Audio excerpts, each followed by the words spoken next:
Having faith. Faith shows the reality of what we hope for. It is the evidence of things we cannot see. Knowledge of Elohim, Bible study, and prayer must have one common element in order to become transformative elements in our life. Faith. Without faith, these elements become mere knowledge or rituals devoid of meaning.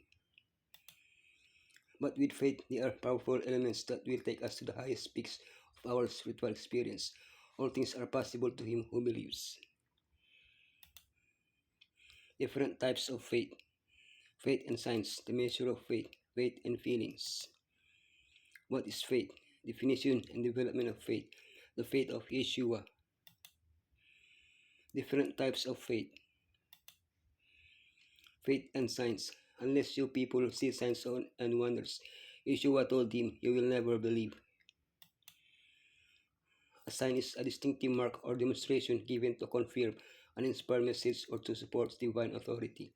Although a sign is generally understood to be a miraculous event, like the wedding at Cana, the fact that Israel camped before Mount Sinai to worship Elohim was also given as a sign. The Pharisees asked Yeshua to show them a sign of any kind that could prove that he was the Messiah, so that they could believe in him. Yeshua was exasperated when they asked for a sign just to justify their lack of faith. When someone doesn't want to believe, no sign will be able to convince them. Elohim has given us sufficient evidence in his word and in nature so that whoever wishes to believe may believe. However, there is always room for doubt. That is why Yeshua gave a special blessing to those who have not seen and yet have believed. The measure of faith. He replied, if you have faith as small as a mustard seed, you can say to this mulberry tree, be uprooted and planted in the sea, and it will obey you. There are different measures of faith. The faith of the apostles. Why do you have no faith? The Peter's faith. You of little faith. The Father's faith. Come to the aid of my little faith. The faith of the Canaanite woman. Great is your faith. The centurion's faith. I have not found such great faith even in Israel. Stephen's faith. Man full of faith. It is clear that faith can grow as the root of unbelief are uprooted, must gradually replace doubt, or our request should be increase our faith. Through the work of the Holy Spirit, the study of the Bible, and our experience with Elohim, you will be able to observe that your faith is growing. Faith and feelings. For it is by grace you have been saved, through faith. This is not from yourselves, it is the gift of Elohim. Is faith a feeling or a rational act? The answer to this question is important. It is not the same to say I feel saved as to say I know I am saved. But let's start from the beginning. What is the origin of faith? Faith comes from Elohim and he gives it to us as a gift. When we respond positively to that gift, when we begin to exercise faith, that faith produces in us feelings such as joy, tranquility, a sense of spiritual relief. But faith itself is not a feeling, it is certainty and conviction. It is not something that depends on our mood. When I feel weak or feel that my salvation is far away, that is when I must exercise the most faith. What is faith?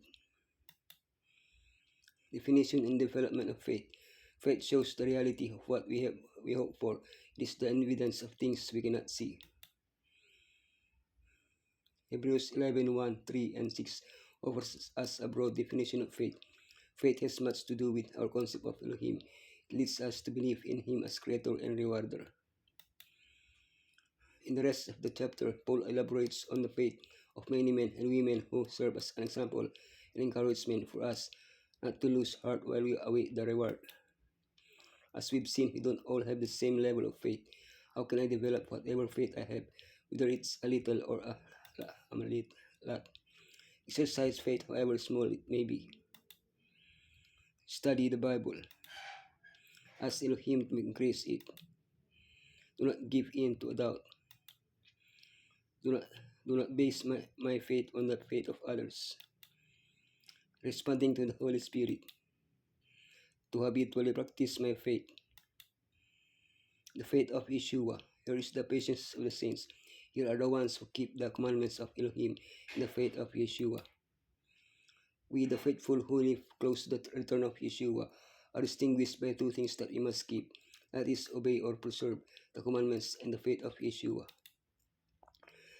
The law, the commandments, and the gospel faith are intertwined. You cannot obey without having faith, nor believe without obeying. But what does the faith of Yeshua mean? Be obedient to Yeshua and His word, having a daily experience with Yeshua, making Yeshua the center of our lives, to live in accordance with our faith, to base our faith on Yeshua, reflecting Yeshua in our lives, accept the gift of His grace. By having faith in Yeshua, we are justified, sanctified, and become children of Elohim. And trust in the Lord Yeshua to lead you step by step into the right path. You can derive assurance and strength at every step you advance. For you can be assured that your hand is in His hand. You can run and not be weary. You can walk and not faint. For you can realize by faith that you have your hand in the hand of Messiah. You will not sink under discouragement. For as you follow on to know the Lord, trusting in Him, you will have the assurance that the one who never forsakes those who fully trust Him is your constant helper.